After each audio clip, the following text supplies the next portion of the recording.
अस्सलाम वालेकुम दोस्तों, तुसीं वेख रहे हो मेरा पंजाब टीवी तो मैं तुहाडा मेज़बान मोहम्मद लतीफ़ खरल। दोस्तों सब तो पहले अपने चैनल करो सबसक्राइब और नाल बैल आइकन करो प्रेस ताकि साडी हर नवी और बेहतरीन वीडियो का नोटिफिकेशन सब तो पहले तुहाडे वीरा तक पहुँचे ताकि आसानी मेरे वीरो वीडियो देख सकन। सब तो पहले दोस्तों रोजाना तराजी तुहाडा वीर तुहाडे वास्ते क्रॉस गाय और वीडियो लैके हाजिर है। इंशाअल्लाह उम्मीद करांगे वीरां साडी अज वीडियो पसंद आवेगी और इंशाअल्लाह जी गाय वीरां दिखावांगे वो भी पसंद आएगी। गाय जी माशाल्लाह नस्ल जात वाली है, नस्ल वालों पूरी है माशाल्लाह। वीडियो बड़ी कमाल की होगी, वीर एंड तक वीडियो देखने और वीडियो का नज़ारे लैन। लोकेशन साडी तहसील आरीवाला, जिला पाकपत शरीफ आरीवाला, तकरीबन 8 तो 9 किलोमीटर के फासले से इस टाइम मौजूद हाँ।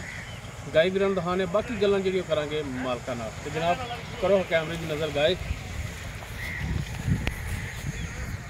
जी। दोस्तों मुकम्मल वैट का कद जिहड़ा वीरां दे सामने पहला सुबह ने सुना है। बाकी मूँह किवें नस्ल जात किवें सारियां गल्लां जिहड़ियां करांगे मालकां नाल। माशाअल्लाह वैड़ नस्ल जात वालों पूरी है, वीर देख सकते हैं रंग नस्ल जात हर एक चीज़ वीरां दे सामने सिरों कोनी जैनवन कोनी है। और माशाअल्लाह मेरा ख्याल है भी किसी फार्म तो भी इन्होंने खरीद करके लिया होनी क्योंकि स्टिकर फार्म का लग्या है। बाकी माशाअल्लाह थान बड़ा सोहना कढ़िया इन्हें,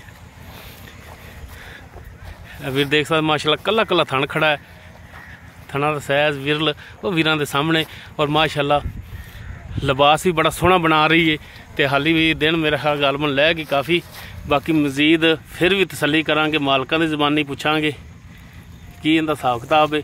माशाअल्लाह सोहना थन कढ़िया, रंग नस्ल जात भी माशाअल्लाह सोहनी है पूरी यार पासों। तो जनाब छड़ के माड़ा टोर के दिखाया जे।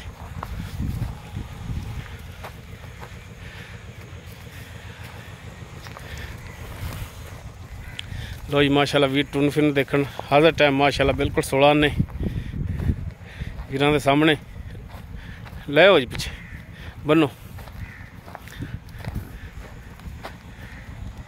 बाकी इनका की हिसाब किताब ये सारियां गल्लां होणगियां मालकां नाल।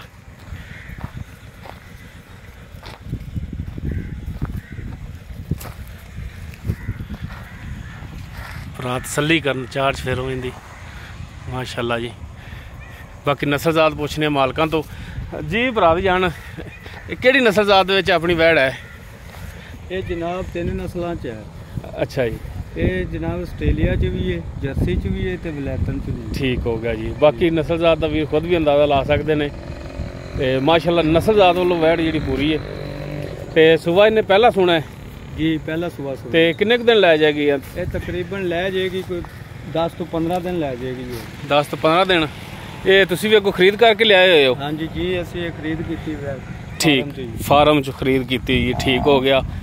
तो जनाब ये दसो कि मूँह किवें वेखी वूखी या नहीं वेखी? जी वेखी है, मूँह धोंदी है जी। मूँह धोंदी है, माड़ा जिहा मूँह फड़ा लेगी? देखते हैं वीरां नूं बहा दी ना फिर तसल्ली हो जाए।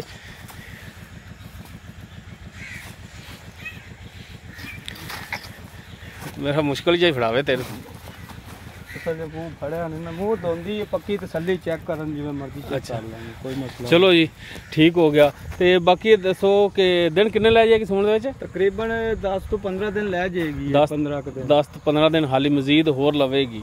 ठीक हो गया। तो जनाब ये दसो कि थणा दी हुण तुहाडी गारंटी होवेगी? हाँ जी जी, चो के चेक करके जिवें मर्जी करन। वो तो फिर इवें ही है भी सुआणगे तो फिर वो आप ही चेक करेंगे। पहला सुबह सुना है जी इन्हें। ठीक हो गया, यानी कि तुसी पास कराओगे? हाँ जी पास कराओगे। पास करा के ते तुसी देओगे जी। अगर कोई थान च फाल्ट होया तो वो जानवर तुहाडा है जी। ठीक हो गया। तो अच्छा हुण ये दसो कि इहदा हुण जायज़ वेचण वाला रेट की है?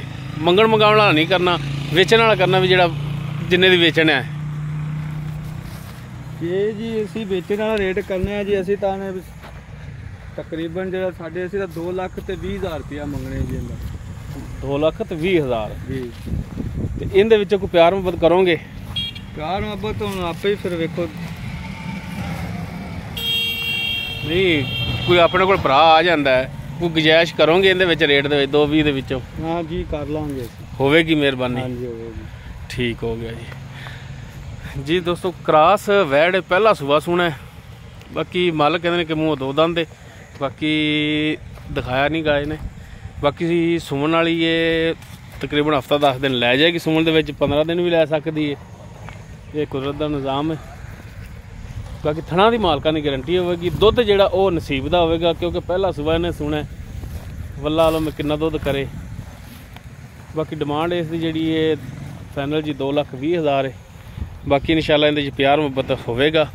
ਅਗਰ ਕਿਸੇ ਵੀਰ ਦੇ ਗਾਏ ਪਸੰਦ ਆ ਜਾਂਦੀ ਹੈ ਉਹ ਵੀਰ ਨੰਬਰ 'ਤੇ ਰਾਬਤਾ ਕਰ ਸਕਦਾ 0321 57 29 251 ਸਾਡਾ WhatsApp ਔਰ ਕਾਲ ਨੰਬਰ ਹੈ।